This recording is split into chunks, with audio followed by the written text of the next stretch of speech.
আসসালামু আলাইকুম। আপনারা সবাই কেমন আছেন? আশা করি অনেক ভালো আছেন। আল্লাহর অশেষ রহমতে আমিও অনেক ভালো আছি। আজকে অনেক দিন পর একটা সুন্দর ব্লগে সাউন্ড ভয়েস দিতে বসলাম। আসলে আমি যে ব্লগগুলো করি ওইগুলোতে সুন্দরভাবে সময় দেই না এবং সুন্দর করে এডিটও করতে পারি না। এখন থেকে আমি চেষ্টা করব সুন্দর সুন্দর ব্লগ আপলোড করার। আজকের এই ব্লগের মধ্যে আমি আমার কিছু র্যান্ডম দিন শেয়ার করেছি। অনেকগুলা দিনে এই ক্লিপ একসাথে করে একটা ভিডিও মেক করার চেষ্টা করেছি। তো ওই দিন সন্ধ্যাবেলায় আমি কফি খাচ্ছিলাম বারান্দায় বসে। আর এটা হচ্ছে 2026 সাল উপলক্ষে যে কেকটা আমরা কেটেছিলাম ওই দিনকার ক্লিপ।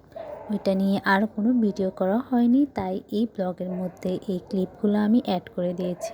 এবং এই কেকটা ছিল দোকানের এবং খেতে মোটামুটি অনেক ভালোই ছিল, তবে দামটা একটু বেশি নিয়েছে। আর এই ক্লিপগুলো হচ্ছে আমার নানা বাড়ির থেকে নেওয়া। অনেক দিন পর বাসায় যাওয়ার কারণে আমরা একটু এদিক সেদিক ঘুরলাম। আর আমাদের এইদিকে যে একটা নতুন নতুন রেস্টুরেন্ট হচ্ছে, তার মধ্যে আমরা শার্ক যে রেস্টুরেন্ট, এই রেস্টুরেন্টের মধ্যে গেছি।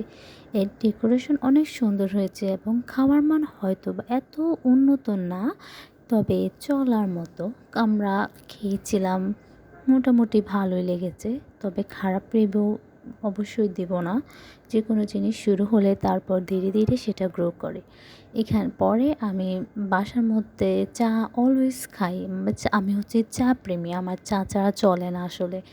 অনেক দুধ দিয়ে ঘন ঘন করে খাইতে আমার অনেক বেশি ভাল লাগে, যদিও এটা শরীরের পক্ষে খুব একটা ভালো না।